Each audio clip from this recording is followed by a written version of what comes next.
Hi, this is Boris. Welcome to Movie Messenger Podcast and Confuse Me. So, here I have my first guest I had, was it a year ago? It was a while back. Yeah. It's definitely a while back.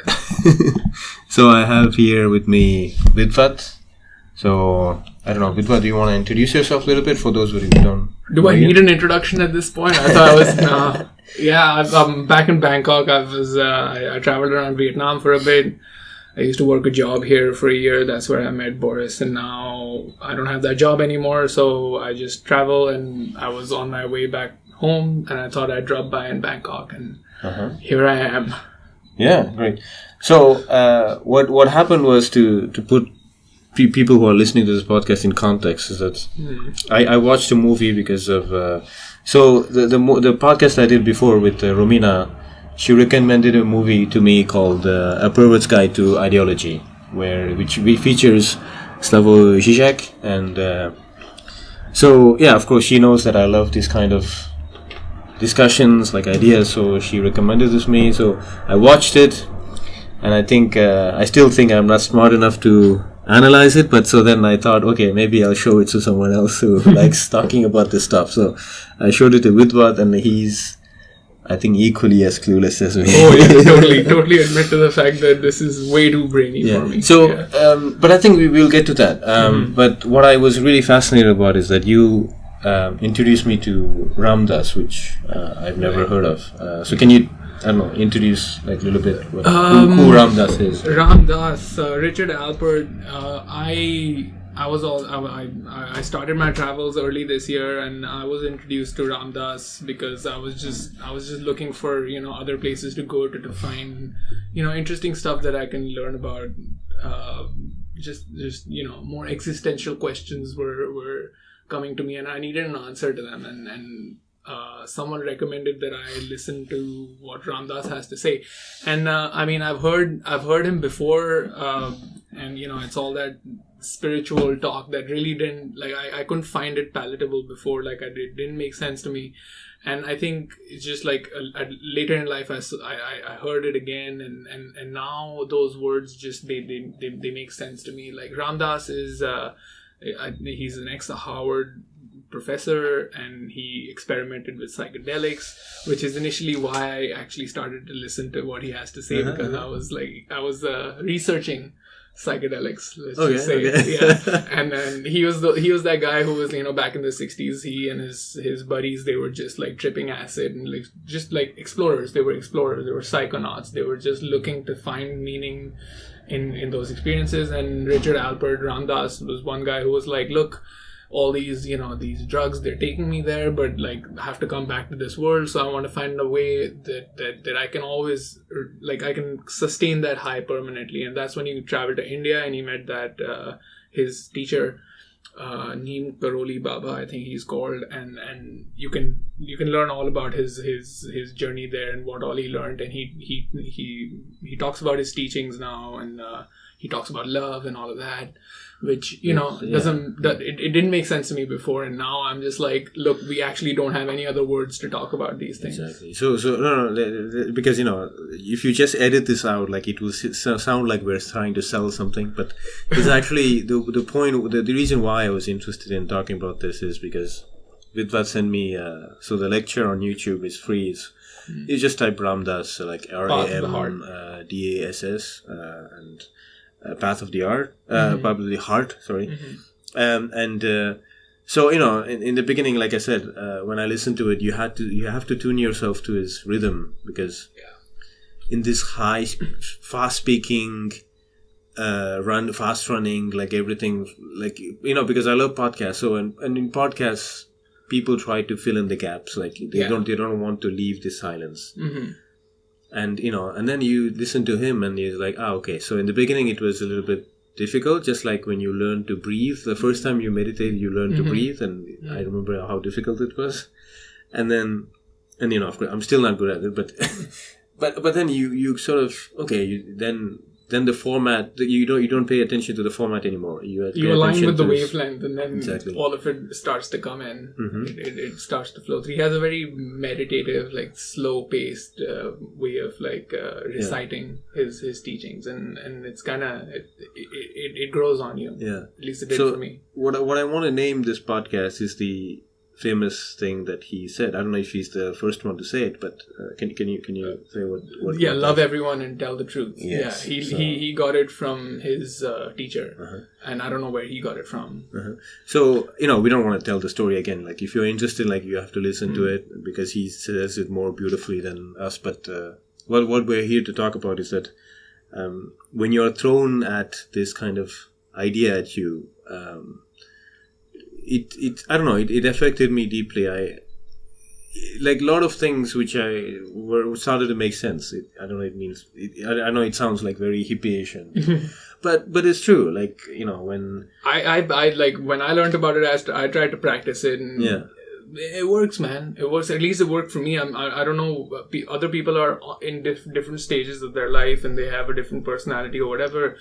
It worked for me. Like I was in that stage in my life, and I was going whatever like issues or whatever problems or questions I had. That thing he teaches, like it worked. At least for a while, it did. Like I've been working to apply that whenever I can, and it works. Yeah, the reason, and to back a little bit more, like the reason you actually brought up Ram Dass is because when you came to visit Bangkok,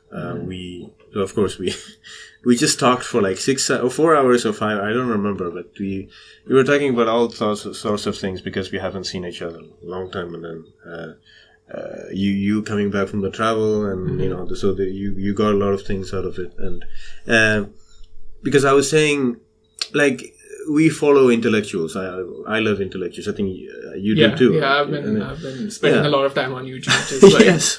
What do these smart people have to say? Let's maybe they have the answers. But what I was interested in, like, more and more we see this kind of cynicism, this meanness toward anyone. Like, for example, imagine like someone has a very radical idea, and they live by it, and then they come across an intellectual who, of course, he's an intellectual because he has maybe more, like he has read more books, or I don't know what exactly makes an intellectual, but let's say he has a bigger following than the guy who is defending his point in the crowd. And there's always these videos, and I'm sure it's really easy to find now in this clickbaity world where people are trying to get views, and we're also trying to put something out there, but like it's just YouTube is just right there. So some people are engineering it because they know how to pull it off. Yeah, but XYZ slams this person, and you should watch this video. Exactly. It's just 3 minutes long.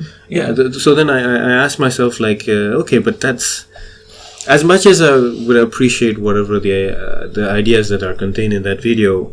I just find the approach, it's not the intellectual's intent, like it's sometimes the uploader, the person who uploads the video who does it. But still, if that is the thought, or that is the interpretation of what, if that's the interpretation that the uploader has of what the intellectual is trying to do, I think that's wrong. I think they're missing the point, right? So to some extent, how I was just saying, like, I need to train my kindness again. Like, how do I be more kind?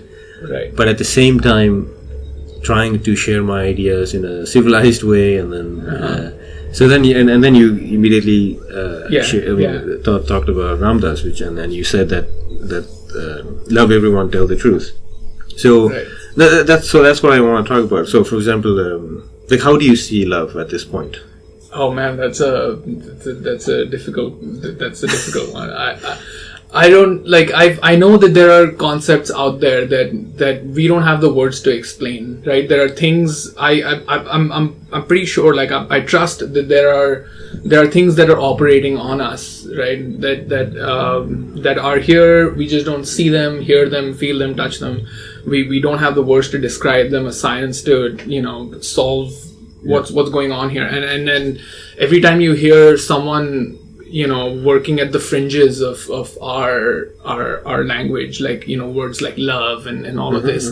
I feel, and you're talking to a guy who has a science degree, right? Like, I feel that these are this is unexplored territory, right? Like, we're trying to figure out concepts which are just beyond us, right? And we're doing it with the language that we have available to us today, and which is where like these concepts come from. So if you ask me what love is, like, there's like hundreds of definitions out there, and Ram Dass has his own way of explaining it. He has like hour-long lectures where he talks about love, and I would tell you that I'm still working on my definition for what it is, right? Like, have I experienced it? Yes, a version of it, right? And that's all the first-hand information I have about it, right?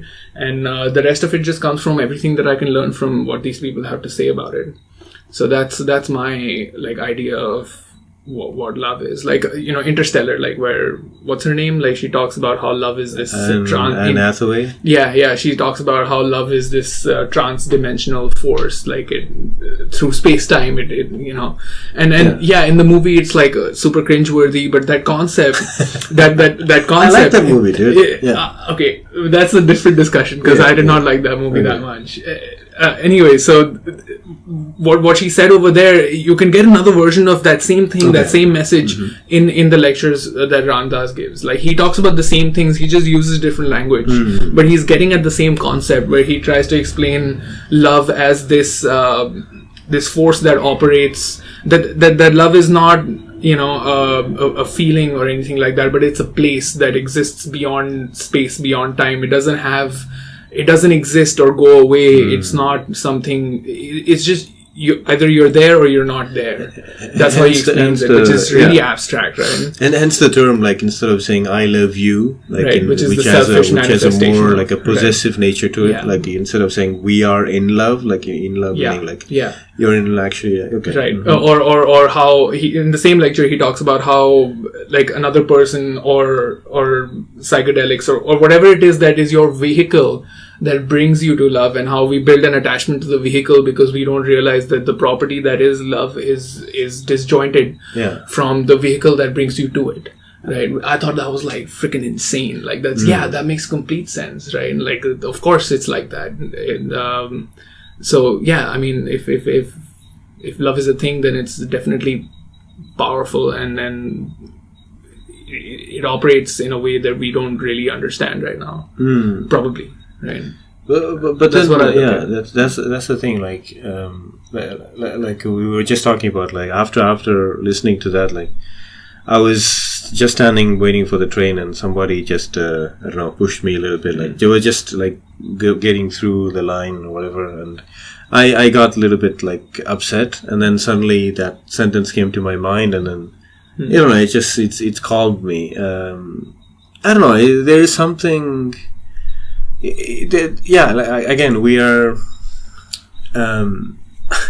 we talk about like these things as if we know them, as if we control them, but actually they are like you said, they are bigger than us, right? Like, even another, like, I remember, like, before you showed me this, I was very stoic or very skeptical about the term love. Yeah, we talked about it before also. Because I said that I believe more in art than love, sure. But without even knowing like what are the relationships between them, like, and then the thing is, most of our ideas come from our experience in the past, and also our personal experience. Because so, when you're trying to define love, you always refer back to your own experience. Right. People don't really have conversations about love anymore, like because we are sort of satisfied by the usual commodified version of love that is sold to people. I mean, I'm not saying like that's the case for like. Again, we are speaking English, right? In English, LOVE is like 4 words define this term that we are trying to talk about. And turns out in Japanese, maybe there's another word which is more accurate for the definition. I don't know, because we don't know Japanese. Like, but the point is, like, people don't have conversations because it feels very, I don't know how to say this, like, very cheesy. Sure, and there's a reason for that. It's because all these words, they exist, like I said, on the fringes, because they're so abstract. Like you and I don't even know what it means. Like we both have an idea of what it might mean, and that's what and because there's a conversation taking place around that word means that it's being developed, right? Like that language is slowly maturing to a point where that one day that word won't have that cheese factor associated with it anymore, because we would know it inside out, right? And we would have 10 other words that would 10 other new words that would explain that higher concept, which we don't have right now, so we can't explain it. And also, I think, how do you define love, or what is love? I don't think it's the right question to ask. Even if it is, I won't be able to but then should we should because maybe we are already part of love, right? I mean, love is everywhere, by the way. Just saying. But that's what I'm saying. Like, should we? So, of course, love. If we have to grapple it, like, is it positive? Is it negative? Or is it just life? Where in life there's a mixture of, positive things and negative things. Like, for example, when people get into relationships, because that's what people think about when they think about love. Like, okay, I'm in a loving relationship. And, right. So we use this word and we apply it to all these different situations. And what you can do is that you can work out an abstract version of how it works in a given situation. So say, for example, like you said, the love, like romantic love, like between a couple, where Ramdas talks about this too. It's something along the lines of how love is a device that enables ego depletion. Right, like you can look at it like that, and then you can extrapolate from there and apply it to in a more general sense, where like you love your friends and all of that, and it's just a thing that enables that dissolves boundaries, right? And that we all have boundaries, like we have egos, you have an ego, I have an ego, and love is that thing that permeates that boundary, which is just an illusion that we concoct around ourselves just to have a sense of self or whatever, and love pulls you towards the other end of that spectrum, where you realize that you're not actually you and we're all one or whatever, right? Like, that's one way to explain it, and there are like 100 more ways to explain it. Duncan Trussell explains it in a beautiful way on one of the podcasts with Joe Rogan. Actually, I can't even explain it the way he did, where he was saying that, like, as humans, we are all just agents that have come here to let through love. Like, we channel love, right? That everyone has a different ability to channel love. Some people are able to channel a lot of it, and some people are not able to do that. And we're all here to just practice more of that, which is just like which is actually like I always say to myself that the definition of love sounds a lot like the definition of art, and I always figure, like, if you could define art, you can define, in a way, love, maybe. But I know it's a very logical things that our little human minds try to. Again, we talked about this. Like, we are we are beings who are trying to find patterns, like that sort of. We are not comfortable with not knowing. We want to... We're curious beings. Yeah, we want to fill that void. Like, for example, we are talking about love. Like, why? Because, in a way, I want to know, like, do you know anything that I don't know? Like, just tell me now. Because, in a way, that's like, there's a reason why I named this podcast UNCONFUSE Me, right? Because we are all eternally confused. Yes. So, I almost feel like that's a high that I'm willing to accept. Like, that state of confusion makes me more open, maybe too open sometimes, because like, people sometimes. And also, I feel like I'm also learning a lot about myself as I get old. Like, I also feel like I'm more sensitive than I thought I was. Like, somebody sensitive to what? Sensitive to people just say some things. Like, for example, my mother would say something that like, I talk to her almost every day, and she would say, like, oh, this person said this to me, and then she's just expecting me to say, oh, mom, that's nothing, like, you're not like that, and Right. Like, for example, if someone says that she's fat and that she should walk more, but she had an accident and she couldn't walk. She can't walk. So, I mean, yeah, she can walk, but, she needs more time to, like, walk like she did before. And then I was, so, like, when I always think about this, like, like someone playing a practical joke on me.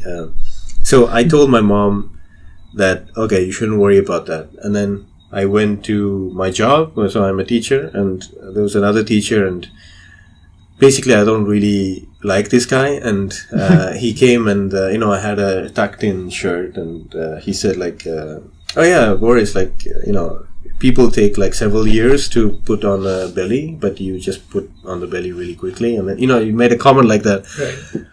At the moment, I didn't think about it, and then it just stayed in my mind. I was like, oh, okay, so that's what's going on. Like, I don't know. So, and I still can't figure out, like, why I'm not able to forget that. Like, that's, well, it's a lot of, like, imagine how many hours happened in this week. That's one of the things that I remember. I don't know why. You know what I'm saying? Like, so, in that way, I'm more sensitive. So, okay. I'm not saying there's a solution. I'm just saying, like, I mean, it was probably always like that, but now you're just aware of the fact. Exactly, yeah. I think that's... I believe that that's a healthy thing, because being aware of a problem is the first step towards solving it. Half the problem solved already. Yes. Yeah. So... No, that's an easy problem to solve. Like, just tell your truths, man. That's all. Like, anything that's just bothering you, it's because you lost an opportunity to speak your truths. The moment you do that, that thing that's bothering you, it's gone. It's gone. You won't even be able to remember it anymore. So yeah, just if you want to avoid any resentment, just tell the truths, man. Yeah. Just tell the truth. It's like, I think it like again we come back to the sentence, and also telling the truth doesn't always mean telling telling the truth to others. I think it's also like when people say you're lying to yourself. I think that's what they mean. Like, you have to, I think, also come in terms with yourself, like being like, okay, it's okay. I mean, I'm like this. Like, I like the other day in the other podcast, I had a discussion about the superheroes. Like, Jao was criticizing me, like, you're getting too excited for something which is really stupid, and I was like. And that affected me too. Like, I was like, oh, am I really stupid? Like, should I believe these things? Because, like, and then I was like, oh, okay, so it's just part of, again, I didn't finish my point about the couples when we were talking about love. Because when people talk about love, like, they always think about, like, oh, the bliss, the happiness, and the peace and so on. But I think, if love is as, like, transcendent and, like, cosmic, like I think life also, so in a way, I don't know if life compares to that, but I think there will be like a pain and of course. There's a great quote from the lecture where he recites this one poem by this one author. So, like, love as like a high, which is always like happiness and this and that. Nonsense. Like, that's just the Hollywood version that's sold to you. That's the right? Since we are from India, that's the Bollywood. Sure, yeah. The infamous dance sequence. It's all about, oh my God, we're in love. This is great. I actually made a video about that. Like, I said actually Indian cinema is doing something smart with, like, mostly those songs, because those songs are not only songs; they actually replace a lot of things. In a way, sex. The sex scene, it's just the sex scene personified as a choreographed. Because when you listen to the lyrics, like, you totally understand what they're doing. Which is really smart, because when you're a kid, you don't get that, and then when you grow up, I'm like, I see. So that's what was going on. So again, to the couples and the relationship, like, like, love everyone and tell the truth. Right. Like, I just feel like people don't. Like, people don't express themselves enough. Like, people don't deal with something immediately, or they let it bubble, they let it grow, and then when it's like when they can't carry it anymore, and then there's outbursts. Exactly. That's, I think, all of that happens because someone forgot to speak their truth. Basically, like, all of those problems are just conversations waiting to be had. And if those conversations are not honest, then you're not telling your truth. So you're just going in circles. Yeah. So if you could just sit down and talk about something, we could take down any problem in the world. Like, if we could just like have the language to talk about it. Considering that most of the problems are created by ourselves, like humans, so which means that as humans we should be able to solve them, or at least I mean, I think that's what we do. Not give here. them like, so much importance. That's happening everywhere. That's happening in all the progress that we're making is just like we're developing a language to tackle problems. Science is doing the same thing, right? Like we build axioms, we see them fall apart, so we make new ones, right?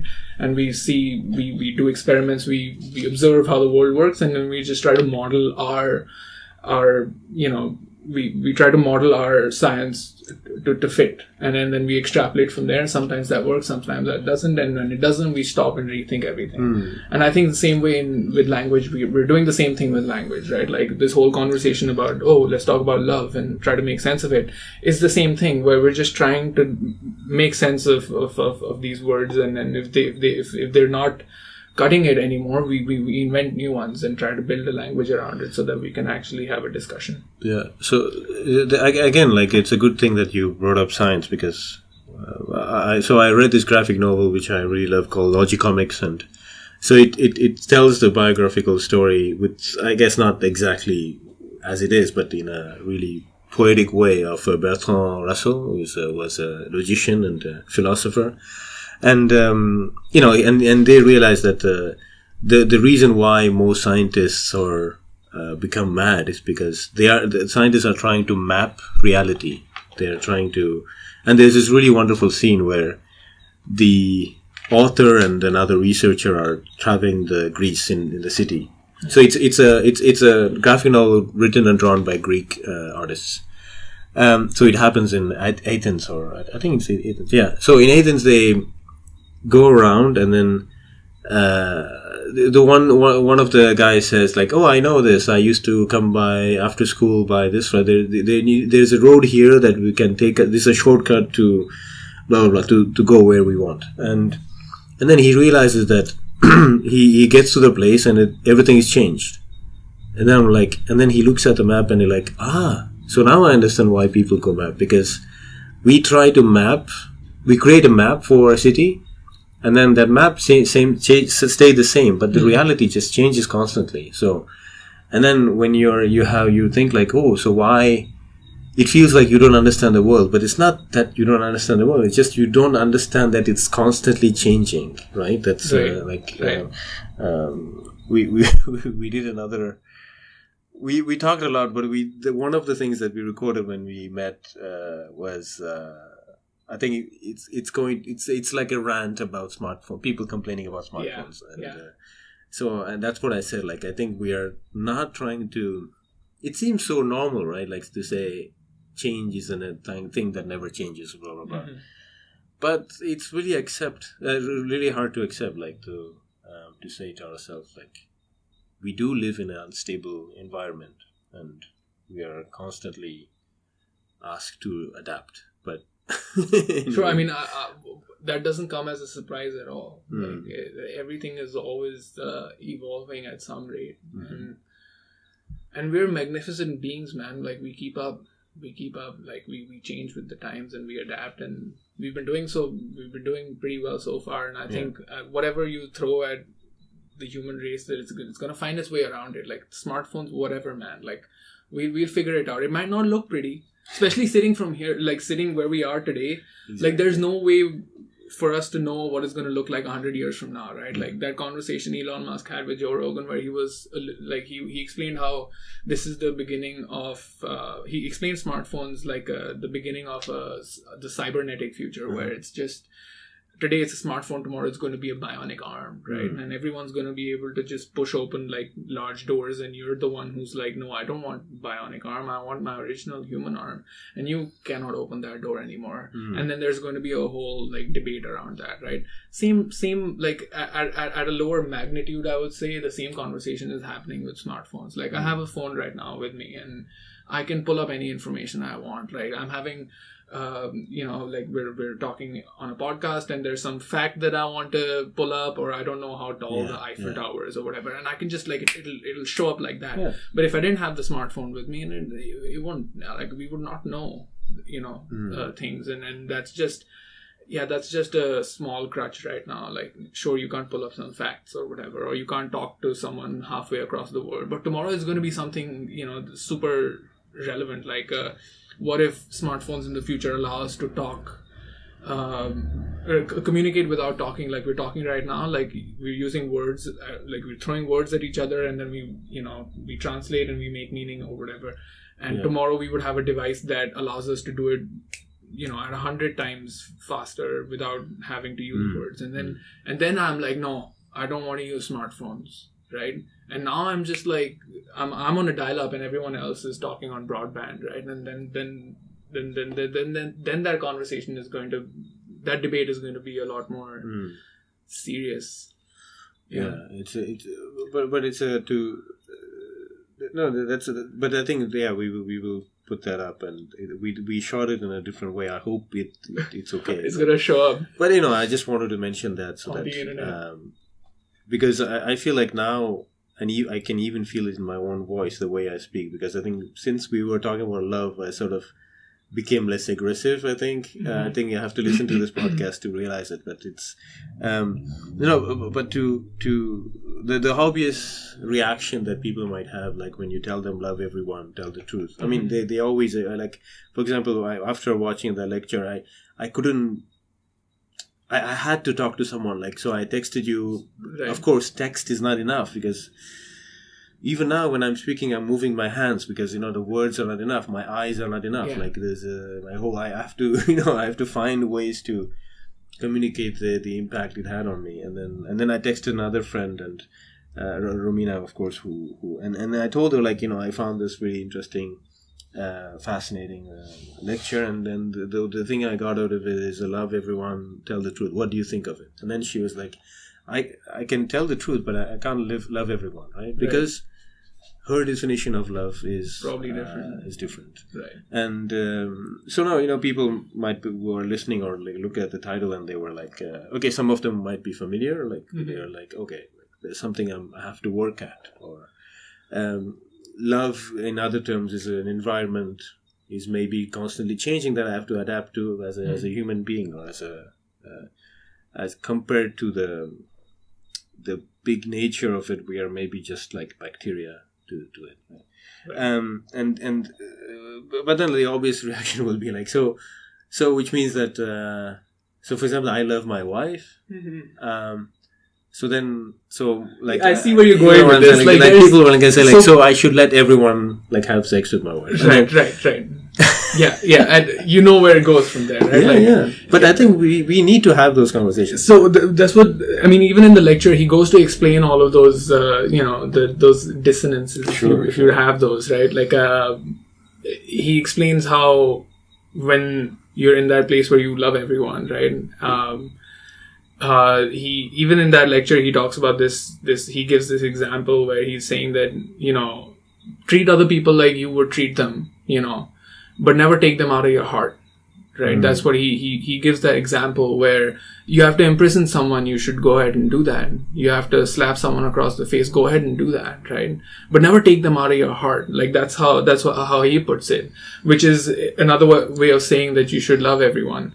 In that, sometimes we have to, like, maybe you had to slap that person at that point just to get the point across, but you did it not out of resentment or anger or hatred. No, you did it because you fucking love that person and you want for them to have a better future or whatever, right? And sometimes it calls for treating people a certain way. It's not like you just go around hugging everyone. No, if somebody's being a complete asshole to you tell them to you step off or whatever.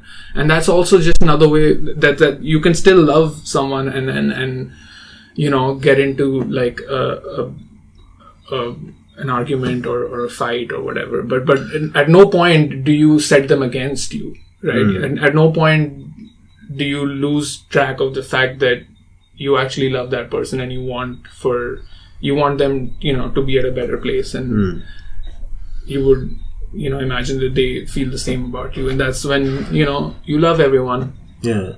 So again, the reason why I love this is because it sort of encapsulates a lot of different things that you hear throughout dude, that was the part that really blew my brains out. Like all these, like, you know, those silly self-help books where they're like behave this way, that way.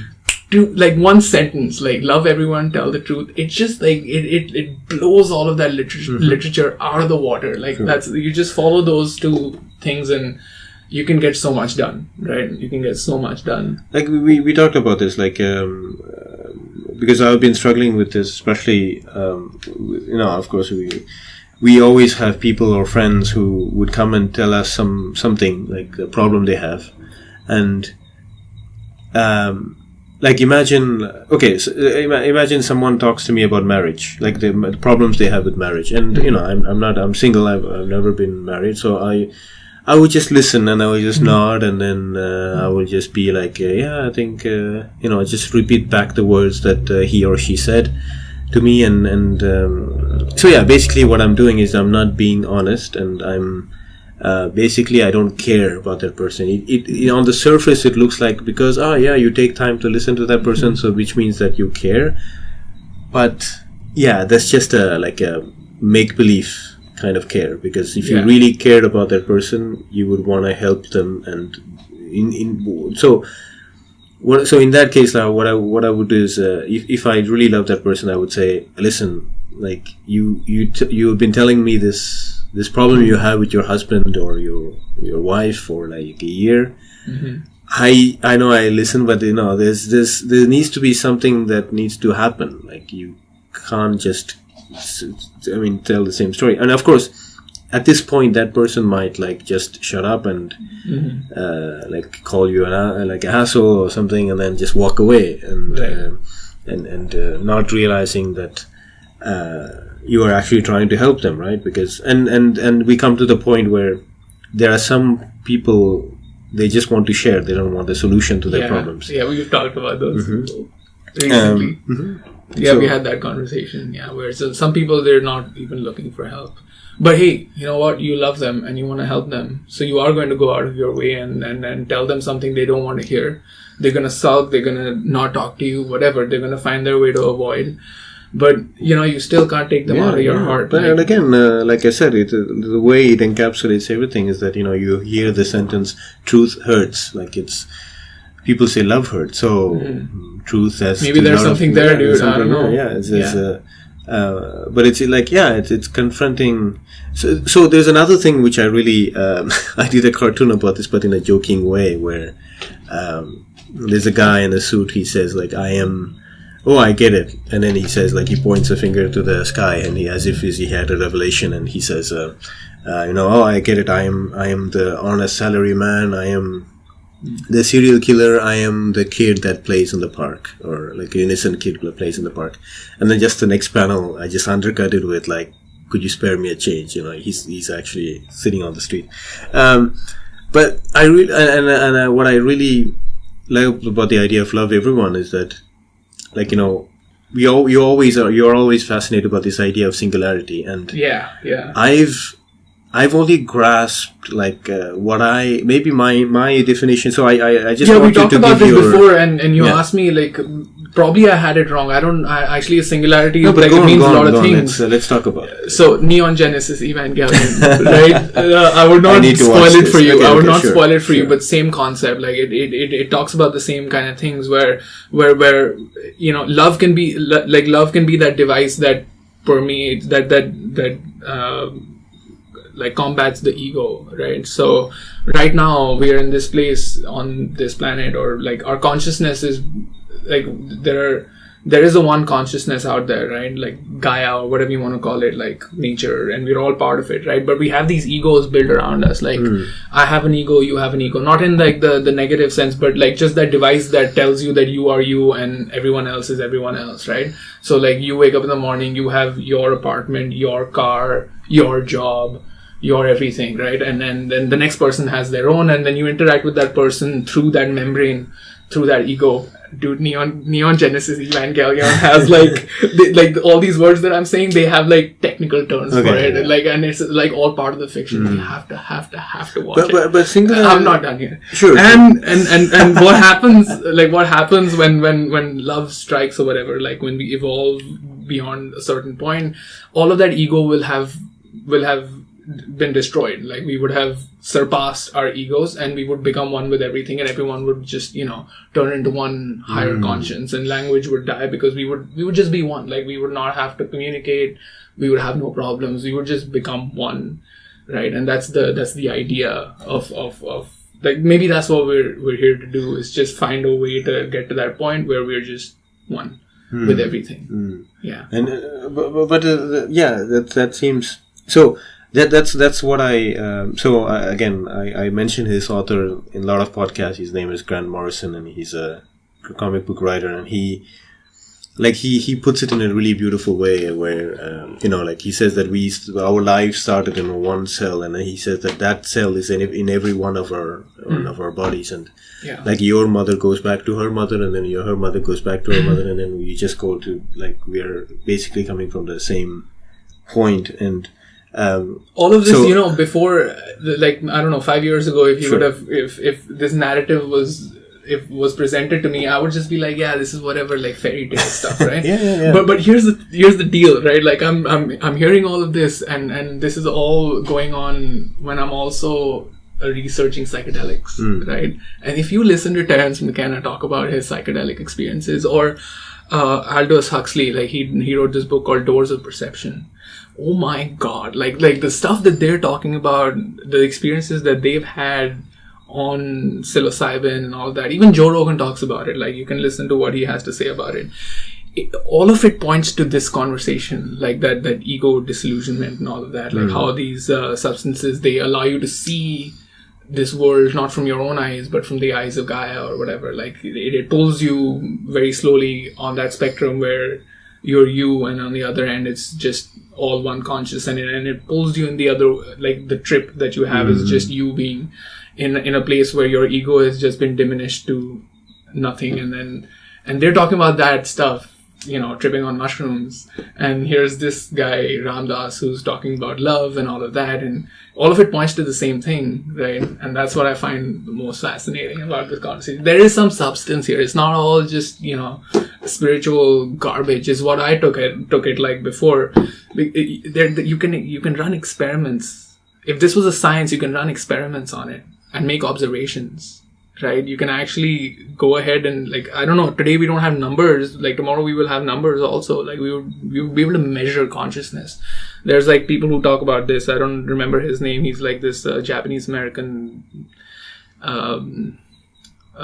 physicist. I don't know. I think he's and he talks about measure. He has that concept of measurable consciousness. How a pillow or a stone has 0 units, and a thermometer has 1 unit because it responds to temperature, and human beings have a large amount of consciousness because they respond to a lot of things, and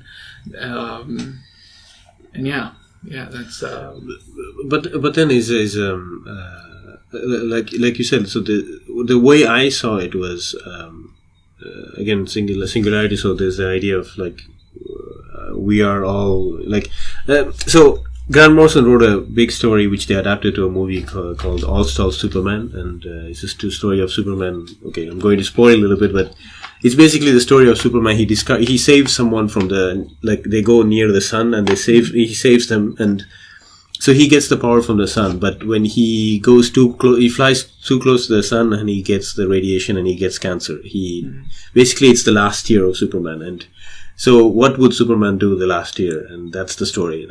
So, and then, and at the end, Lex Luthor, who's like the villain who tries always to kill Superman, he finds a way to get Superman's powers, and he drinks a potion which gives him like a finite amount of power, and then, but what you are thinking till the end is that, oh, he's going to get the power, he's going to destroy everything, is a terror, and then he takes the thing, and then he stops for a moment, and then police all around him, and everybody's like, what's going on? And he's like, I just feel like what he feels, like, the reason why Superman is so nice, and he's like I could feel like every atom, like I could hear everyone's heartbeats, I could, this is how he feels 24/7. Yeah. And there's a beautiful way he says, like like we are all part of this clock, and we are all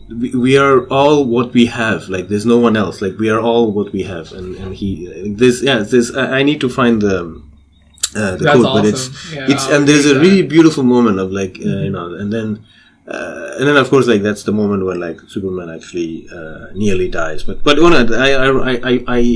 I think people have that realization. Like everyone has that. Like obviously they don't turn into Superman, but I think everyone realizes that at some point that it's we're all one. Like it's that you have to be like your consciousness develops over time, right? Like you grow up, right? You grow older, and you realize that people are not that different from you, right? And then slowly you realize that you work on yourself, I think, and the more your consciousness develops, the more you realize that the ego is just like this fake boundary that we generate like mech suits. To maintain.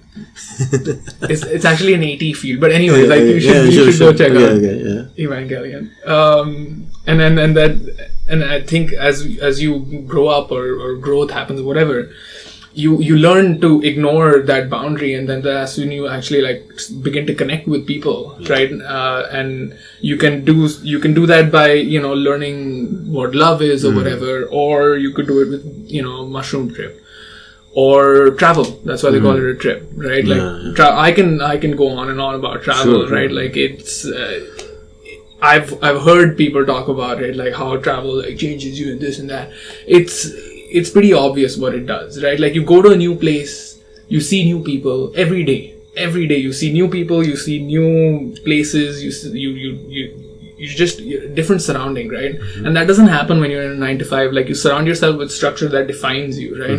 And the moment you pull yourself out of that structure, like you begin to ask questions like who am I? What am I doing here? Where am I going? And I think it's like you open this valve in your head because you have to have you have to make all this novelty, all this newness almost palatable. Like you have to be ready to get up the next morning and be like, I have no idea who I'm going to meet today. I have no idea what I'm going to see today. I have no idea what I'm going to eat today. And you're just like you train that muscle and you just keep doing that for weeks, if not months. And then with that mental makeup, you come back to what was familiar to you. You go back home, and then suddenly, because you flex that muscle to an extent where it's changed. You've changed. So you look at all those things that are familiar, that were familiar to you, and you build like a new perspective around it. And if that's not growing up, I don't know what is. Well, that's a great. Again, we talk about intellectuals, and we talk a lot about Jordan Peterson, and I think what you were explaining is what he explains as in the hero's journey, the hero goes to the unknown. And then he learns something and he brings it back, like he teaches and he shares it with. That's Joseph Campbell. Yeah. The hero's journey. No, I mean, so like a lot of discussions like is based on when Jordan Peterson talks about chaos and order. No, but the other thing which I forgot to mention when I was talking about that cartoon I did.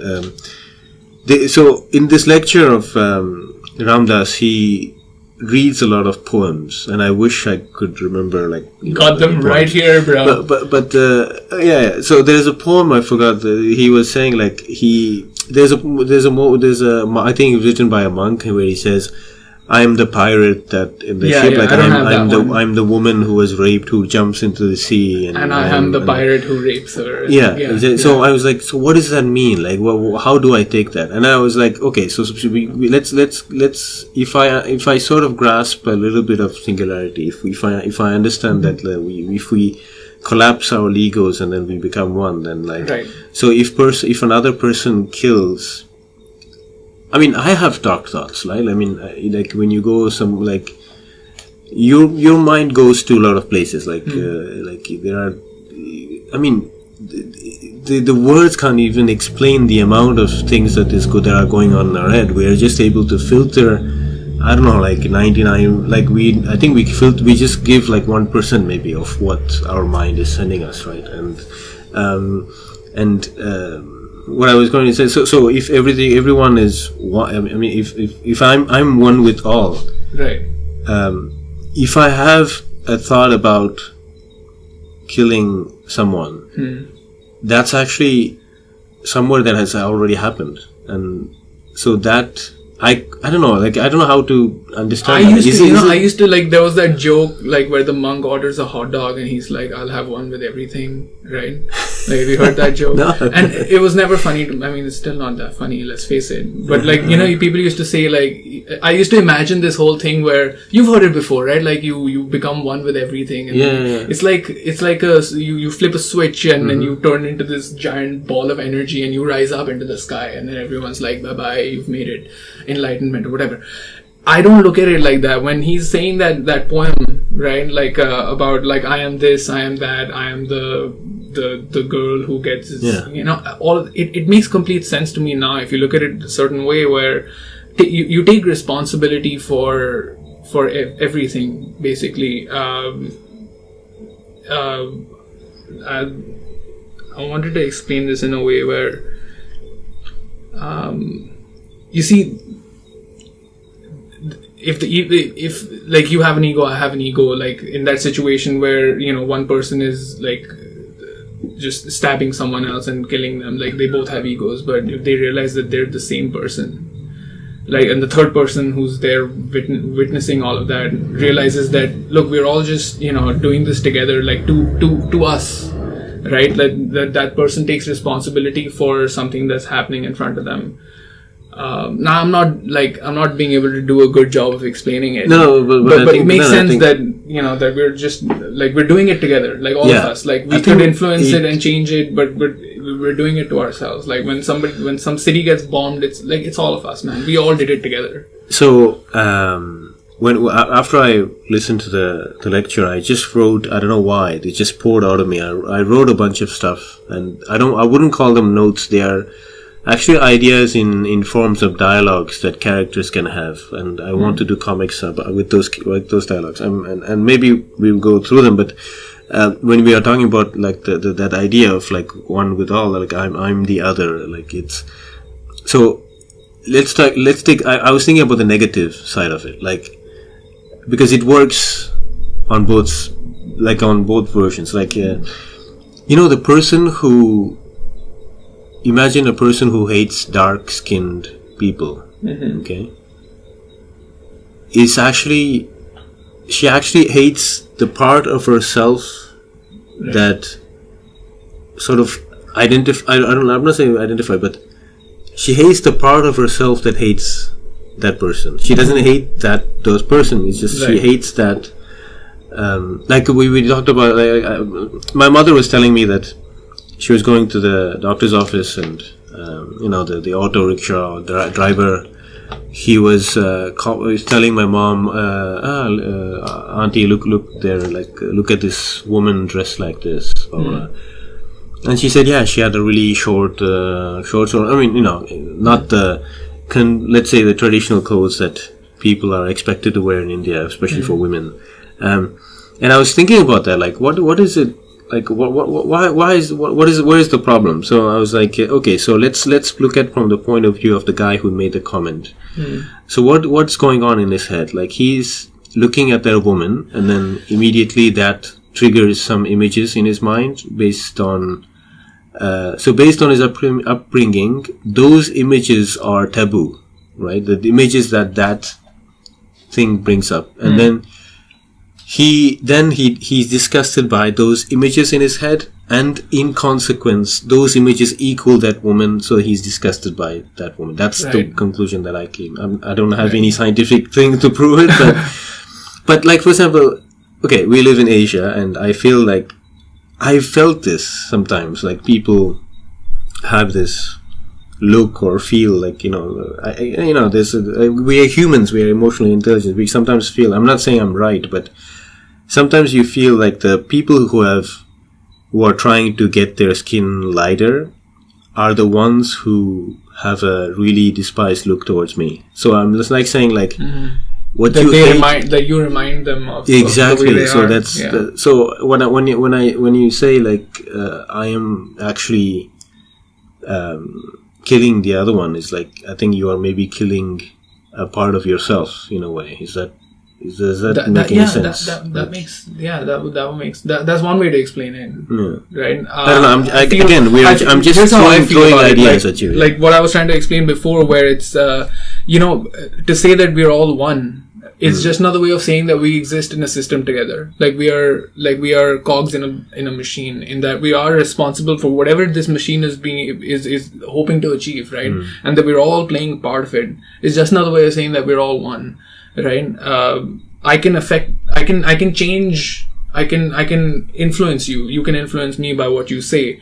We can do it through words, or you could like just come across from this table and slap me in the face, right? Yeah. You can affect me like that, and I can affect you like that, and we can do that with anyone. Like we're in this, like we're connected on this fabric almost, right? And the very fact that we're all connected on that fabric, and that we can influence each other, and that the ego is just like an imaginary field around us, goes to show that we're all just one, right? And if you and that's, I think that's the most scientific way of explaining how we're all just one. It's because we're just doing this thing together. We're here now together, right? Like, so meaning that we're all just doing one thing. Is my way of explaining it. He's not a good person to bring up, but we actually talked about. I actually talked about Louie CK, who of course, but he there's just because a person did something, and this is another whole other discussion, but it doesn't mean that we can't use their ideas. But I think, in this context, I'm going to try. So he was talking about smartphones, like how kids are not ready for smartphones. And I think, it's true. I think they're not mature enough to use smartphones, depending on the age. But he talks about like the way we develop empathy.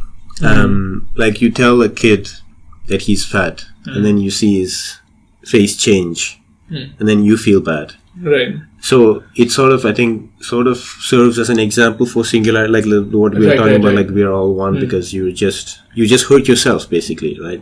By doing. There's feedback loops everywhere. We're part of the same system. So, and then he says that the reason why it's a problem because now you just say it face to face, and then you just get the immediate reaction, and then you understand how it feels to be on the other side. Right. But now with smartphones, you can just send a text that says you're fat, and then not get any feedback, and then be happy in your own circle, in your own bubble, in your own ego. Right? Yeah, that's what I. I did something. We got through that idea of Louie CK. Yeah, that's pretty cool. I think that. Yeah, I mean, he's right. What he's talking about, there's some, but I think it's a very limited perspective that he's offering on the situation, because I think we're building a new form of communication. Like like right now it's pretty archaic because we're using our thumbs and we're like punching in letters. Tomorrow there is going to be a feedback for when you write like I'm fat. There's like Black Mirror. Just watch Black Mirror, right? Like you're gonna get like -2 points or something like that, and we're just shedding. I think we're shedding this form of communication, like where we're sitting face to face and talking with each other. This is pretty effective. Like we're making a lot of words in no time. If we were to do the same conversation over a phone right now, horrible. Over a computer, I can type pretty fast. That would be better. Over voice communication, it'd be pretty much the same, but we won't have the visual, feedback that we're getting from each other. Yeah. Tomorrow it's not going to be the case. Elon Musk talked about this in the podcast with Joe Rogan, where like you could just develop a device that allows you to communicate with the machine faster. That's the bottleneck, and that's going to go away. So that's the sci-fi angle to what Louie CK was saying. Great. What I want to say is that just to like sort of bring it all together, like it's of course like we're not going to like solve this problem. What I really loved about it is that it allowed me to bring, of course, the notion of love back into my psyche, right, into my library of ideas that I have, which because like intellectuals don't usually talk about these things, like and of course for the right reasons. Like philosophy doesn't have all the answers. I think everyone's doing it their own exactly way. I think all of them are talking about the same thing. Scientists wearing the lab coat, intellectuals wearing their suit, the spiritual person with their long beards and their their overalls, their weird overalls, sitting in that mudra or whatever. They're all talking about the same thing. I mean, even if they don't know about it, I think they're all talking about the same thing. All the philosophers, all these people, they're just attacking these concepts with wildly different language because that's all they've got. And they're working to like develop that. And I think once they've developed it, they're all going to arrive at this one place. And they're going to look at each other's faces and they're going to be like, whoa, we did it. That's what it's going to look like. By the way, do you because you said you have you said your phone is dead, right? No, is it's still got. Because I think you'd be great to have those poems or whatever. I would not be able to recite highlights. them. I would not be able to recite them the way he does, but I would try my best. It's almost like we are like sports fans trying to come up with where people talk about the highlights. Yeah. Yeah. So. Yeah, where should I start? Start from love, dude. I like this one. All right. For even as love crowns you, so shall it crucify you. Even as love is for your growth, so is love for your pruning. Even as love ascends to your height and caresses your tenderest branches that quiver in the sun, so shall love descend to your roots and shake them in their clinging to the earth. 10 out of 10. It's freaking. It's all, like you were saying before, how love is advertised as this happy high in the movies, which is not the case. What he's saying in this is I think this is Hazrat Inayat Khan. That's the name of the poet. What else? It's just that of course, we get most of our, especially me, most of the things I watch on YouTube are from the US, so you don't really get the exposed West, to right? the West, So you don't really get exposed to the Eastern poetry, Eastern philosophy, and I want to have these. I mean, it's just I know it's wrong to assume that only people from the East will know the Eastern philosophy.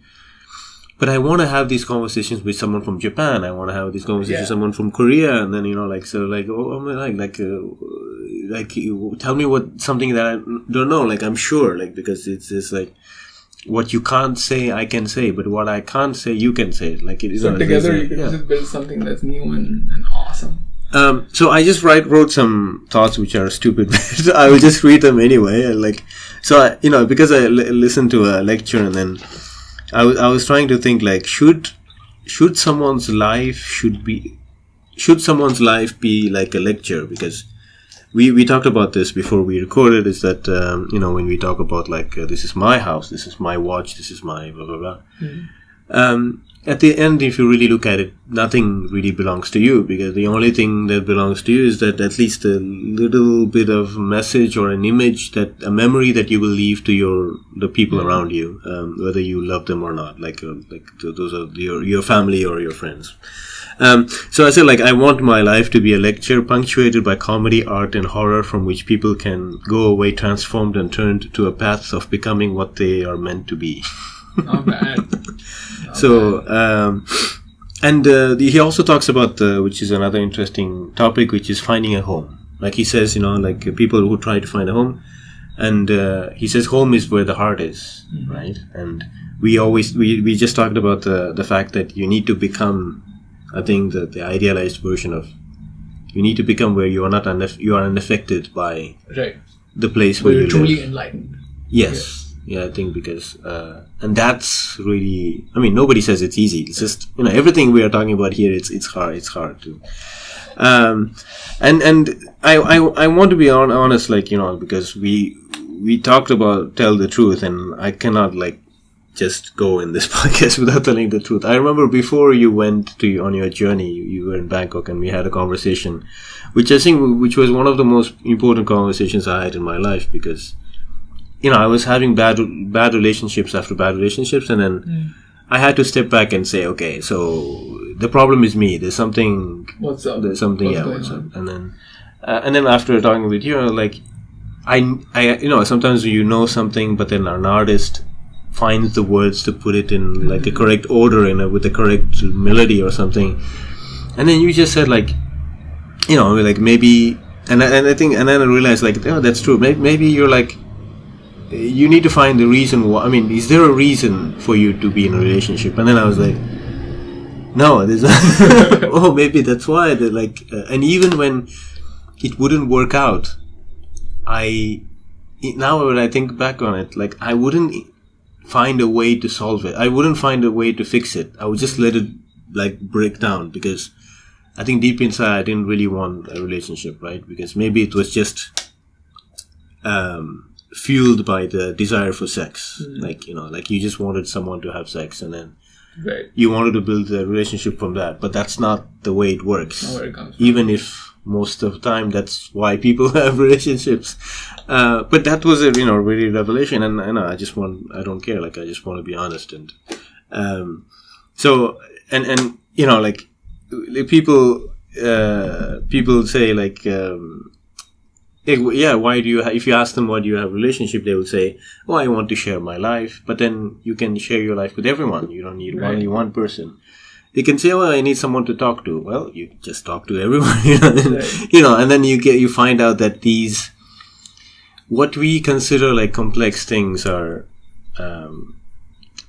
people, I'm sure people listening to this will get really offended, like by saying like, but then what we feel are complicated are actually really stupid. It's just that we created them, and they appear complicated, but I think they're at the end, when you look into with an open mind and without your egos, like say it seems like a primitive idea, right? That's and the other thing which I listened to Terence McKenna it was a long time ago, and you told me something about we were just walking around talking about different things, and you said something like losing anxiety. Yeah. Right. That was really great. So I don't know, for some reason I took note of that. Like, and yeah, he one of his lectures, like he did a lot of Q&A, and he's talking about all these high level concepts, and there's one lady from the lecture, like from the audience, she gets up and she's like, all right, okay, so all this talk about mushrooms and the doors of perception and the higher conscience, whatever, what do I take away from all of this? Like, how do I apply all of this to my life today? And that's what he said. He just jumped to, like, as if he had it ready for, as if he knew the question was gonna come. Because I was like, wow, that's a challenge. Terence, what are you gonna Mushroom McKenna, what you got for us? And that's what he said. He's just like, lose anxiety, and he explained it further by saying that all of us have this selfish, almost like we think too highly of ourselves in our ability to tell what the future holds for us, right? And he's like, although that might be a device that's actually important, like we plan our lives, we plan things, and things work out, but at the same time it's also something that we allow it to lead us astray sometimes. And that's where the idea of anxiety comes from, where it's like, oh, would that thing work out? What's gonna happen? Should I do this? Should I do that? Sometimes you should just stop hoping that stop believing that you have some kind of clairvoyance of some sort, right? Because you don't, right? Yeah. We don't have that. We can only see so far. Yeah, that's what he puts it beautifully. Yeah, that's wonderful. And the other thing, I don't know if it's Ramdas who said it or he was quoting someone else, but it's like, I'd rather be free than right. Was that Ramdas? I don't know, but I really love that. And I think so. Of course, like telling the truth is also very cathartic. It's very liberating, right? Like, because tell me about it. Like when I heard about like love everyone and tell the truth, like and Jordan Peterson also talks about like 12 rules of life or whatever. He's like, always speak the truth or don't lie. I think that's what he says. And dude, I just realized that I am a chronic liar. Like after I read that chapter, I was like, I am lying constantly, like in most situations. And what I took away from that was just like, okay, now I'm going to consciously like, at least not lie. Or if I'm in a situation where I find no way to not, like if I find myself in a situation where there is no way out but to lie, I'm in the wrong situation. Like I'm in the wrong room. Just get up and leave. And my God, does it work, dude? It works. Oh my God. I just like you walk around feeling great about yourself because you're not lying. Like every time you lie, a white lie even if you're like hiding the truth or just nodding your head even, which is a lie sometimes, right? Those conversations that just zap all the energy out of you. Like you just don't want to be there. You don't agree with anyone really. And you don't really find that the situation calls for you to take a stance in any way or be super assertive. Dude, you should just get up and fucking leave. Like sometimes and it feels great. Like you walk out there and you're like, damn son, I can be myself again. Yeah. And that feeling is it's we actually awesome. talk about cognitive dissonance, right? Like sometimes, and like we talked about the fact that the environment keeps changing, and then at the other end, in this constantly changing environment, which offers like a lot of information, a lot of love, a lot of sympathy, and whatever you want to take out of it. And on the other hand, we have this being who's like obsessed with survival, and then he's obsessed with patterns. So in this changing world, you look for patterns, and then you build your patterns. You say, if I do this, if I get drunk, I will feel like this. So then, okay, let's do it again. And then you do next time you do it, you don't feel it. So you're like, oh, there's something missing. So you try it again, right? Yeah. So, and then you wake up with hangover the next, what I'm saying is that, yeah, so there is a, it's like when I have an idea, if I don't draw it, I still feel this, as if I'm physically carrying something. When I draw something and I feel better, even, whether it's a stupid card or like a fart joke or dick joke, whatever it is, but it's just, and that's why, I forgot his name.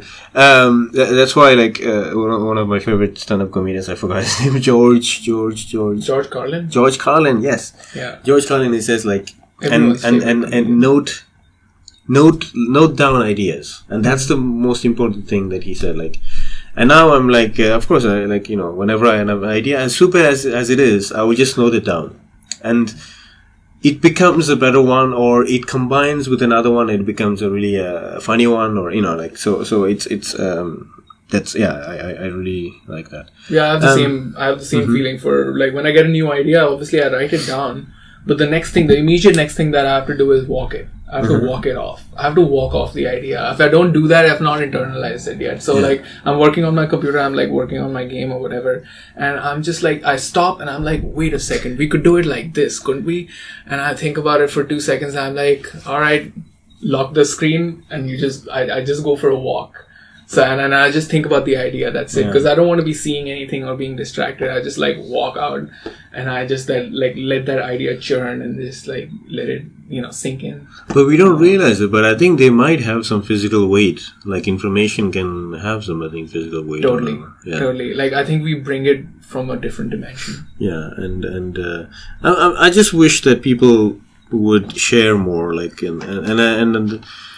I'm really glad that Vidhvat so came back to join this podcast, because you were the first guest of this, and it was this crazy idea that I had, which I always because I just felt that I've always been this guy who says I've always had this guy who gets ideas and then sort of organizes them in an interesting way, and people always found that interesting, and then I would share them, and then people will be that's great, or that's interesting. So I'm okay, so if I have those ideas, and if someone could get something out of it, I should do it. And YouTube is just right there, so for free, and I should use it.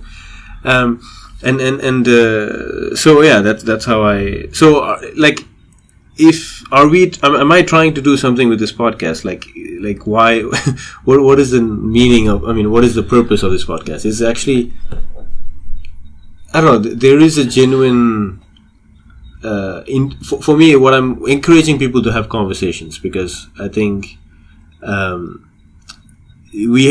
reason why I have stand-up comedians is because they capture what is really common and funny about the human condition, and then they. People agree more on comedy shows. They agree about what stand-up comedian says more than what politician says today. That's how good the good stand-up comedians are. But it's so I don't know. I think technology has come to a point where if you have an idea, whatever idea it is, an expression or a feeling or a truth or whatever you want to say, right? If you're not putting it up on the internet, you have to put it up for scrutiny. If you are at all interested in developing it to whatever extent, I think technology has come to a point where you have no reason today to not broadcast it and have the world give you their take on it. So I think that's it's a wonderful time we live in. Yeah. So no, but I think that's a great way. So if people were listening to this, like saying that we should come to a conclusion, actually, that's missing the point, right? Because conclusions do sound like a guy who knows what's going on.